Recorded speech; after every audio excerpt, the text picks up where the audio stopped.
बढ़िया से खाओ। अच्छा चलिए, अच्छी बात है। देखो वो भी पुरुष है तो ऐसी बात नहीं, हमारे लोग भी अच्छे होते हैं पुरुष लोग। बहुत सारी बातें आप लोग सुन रहे थे और प्रसंग ये चल रहा है कि आज माताएं बहुत आगे निकल रही है। बोल रही थी ना, ट्रैक्टर चलाती है खेत में, तो ये जो हमारी छवि बहन मंच में बैठे आप देख रहे हैं, ये ट्रैक्टर भी चलाती है, बाइक भी चलाती है, गाड़ी चलाती है, सारे जितने साधन इसके हाथ लगते सब चलाती है। और इनके पिताजी जो हैं वो ये बोलते हैं कि अगर मेरे पास हवाई जहाज होगा तो पहले मेरी बेटी चलाएगी, बाद में कोई और चलाएगा।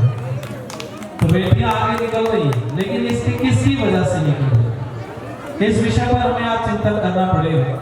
देखो महाभारत काल के बाद में स्त्रियों को कोई अधिकार नहीं, ना पढ़ सकती थी।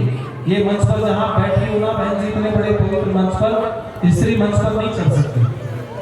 मंच की तो छोड़ो, नीचे बैठ करके आप वेद मंत्र सुन नहीं सकते थे।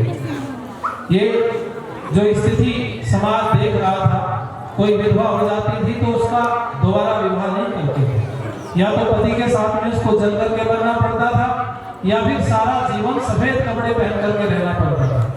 यह स्वामी दयानंद सरस्वती जी के जीवन की घटना है। स्वामी दयानंद सरस्वती जी कर्णवास में पुरुषों को यज्ञोपवीत दे रहे थे ठाकुर बिरादरी के लोगों को। तो वहां एक हंसा देवी नाम की महिला थी। आप कहीं जाती रहती हो मंच पर बोलने के लिए तो ये बात आप नोट कर लेंगे तो आपके काम आएगी।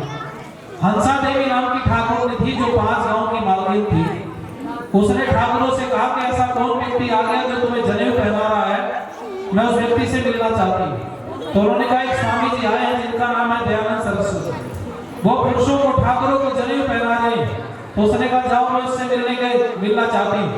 लोगों ने जाकर स्वामी दयानंद से बोला कि स्वामी एक महिला तुमसे मिलना चाहती है। स्वामी जी ने पूछा कितनी उम्र है, कहने लगे 72-75 वर्ष की अवस्था है, वो महिला आपसे बात करना चाहती है। स्वामी जी ने कहा ठीक है आप ले आना, मैं बात करने को तैयार हूँ।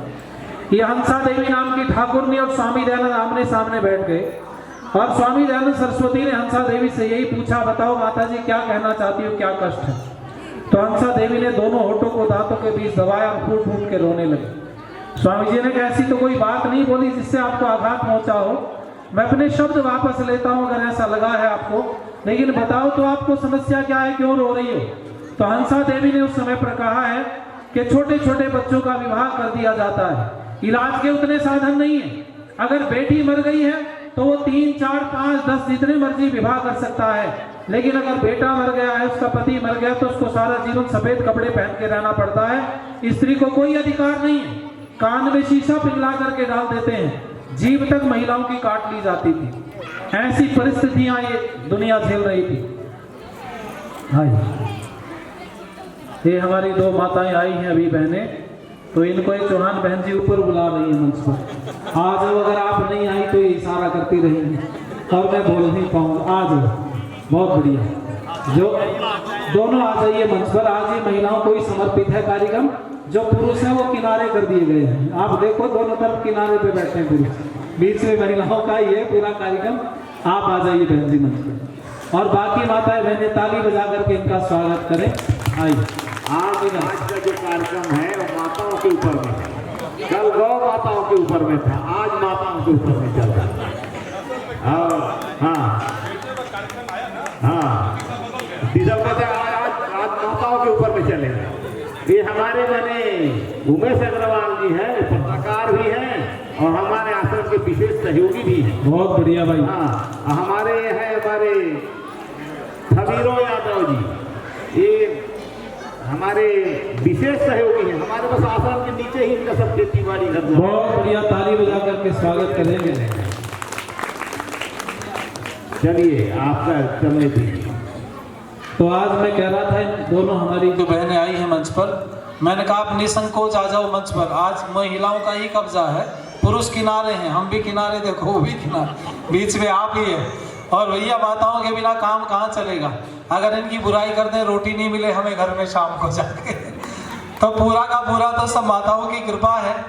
मैं कह रहा था स्वामी दयानंद सरस्वती से हंसा देवी ने बात की कि महिलाओं को कोई अधिकार नहीं है, जीभ तक काट ली जाती है अगर कोई महिला पढ़ने की बात करती है, वेद मंत्र बोल देती है। सुन लिया अगर किसी ने तो कान में शीशा पिघला के डाल देते हैं। ऐसी परिस्थिति है महिलाओं की, तुम्हें पड़ी है ठाकुरों की, पुरुषों की, स्त्रियों का क्या होगा। तब दयानंद सरस्वती जी ने अपने हाथ से गायत्री मंत्र लिखा।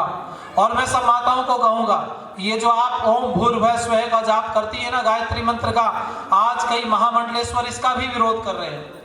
मती मारी गई बड़े सारे लोगों की, जो सनातन धर्म के बड़े सारे महामंडलेश्वर महिलाओं के गायत्री मंत्र बोलने का विरोध कर रहे हैं। गायत्री मंत्र बोलने से बुद्धि का विकास होता है, तो मैं कहना चाहूंगा पुरुष की बुद्धि बाद में चाहिए, अगर स्त्री की बुद्धि का विकास हो जाता है तो पूरा घर उन्नति की तरफ चला जाता है। इसलिए स्त्री को जरूरी है, महिलाओं को बोलना चाहिए गायत्री मंत्र। और मैं कहना चाहूंगा यही गायत्री मंत्र दयानंद सरस्वती ने लिख करके दिया। आज जो मंचों पर हमारे बहुत सारे महामंडलेश्वर बोलते हैं, मैं विरोध नहीं करता, वो भी हमारे भाई हैं, लेकिन एक बात सुनना, उन्होंने 3500 ग्रंथ नहीं पढ़े होंगे, उन्होंने चारों वेद नहीं पढ़े होंगे, उन्होंने संस्कृत व्याकरण नहीं पढ़ी होगी। दयानंद सरस्वती ने 3500 ग्रंथ लिखने के पढ़ने के बाद में, क्षमा करना, 3500 ग्रंथ पढ़ने के बाद में एक पुस्तक लिखी महत्वपूर्ण, जिसका नाम है सत्यार्थ प्रकाश। और उस दयानंद ने 3500 ग्रंथ अगर पढ़ करके कहीं महिला का विरोध होता तो वो क्यों गायत्री मंत्र लिख करके हंसा देवी को देते। इसलिए दयानंद सरस्वती ने हंसा देवी को गायत्री मंत्र लिख करके दिया और कहा, माता जी इस गायत्री मंत्र को याद करके बाकी का जीवन गायत्री मंत्र का जाप करते हुए व्यतीत कर दो। मैं दयानंद सरस्वती कर्णवास की भूमि पर आज खड़े होकर के संकल्प लेता हूं, जब तक शरीर के अंदर रक्त का अंतिम कतरा शेष बचेगा, मैं महिलाओं के उत्थान के लिए काम करता रहूंगा। और दयानंद सरस्वती ने उत्थान किया। महिलाओं को याद रखना चाहिए, अगर आपकी शिक्षा है, आप पढ़े लिखी हो, तो तुम्हारी शिक्षा पर अगर सबसे पहला अधिकार है तो दयानंद सरस्वती का है, क्योंकि स्वामी दयानंद सरस्वती ने आकर के महिलाओं के उत्थान के लिए काम किया। उसके बाद में महिला आगे बढ़ी और इतनी बढ़ी इस भारत के अंदर राष्ट्रपति बन गई प्रतिभा सिंह पाटिल जी। अभी माननीय द्रौपदी मुर्मू जी इस समय पर देश की राष्ट्रपति हैं। और आपको कहना चाहूंगा, प्रधानमंत्री इंदिरा गांधी बन चुकी। ऐसा भारत में कौन सा पद है जिस पद पर महिला नहीं रही। आप सोचो, मीरा कुमारी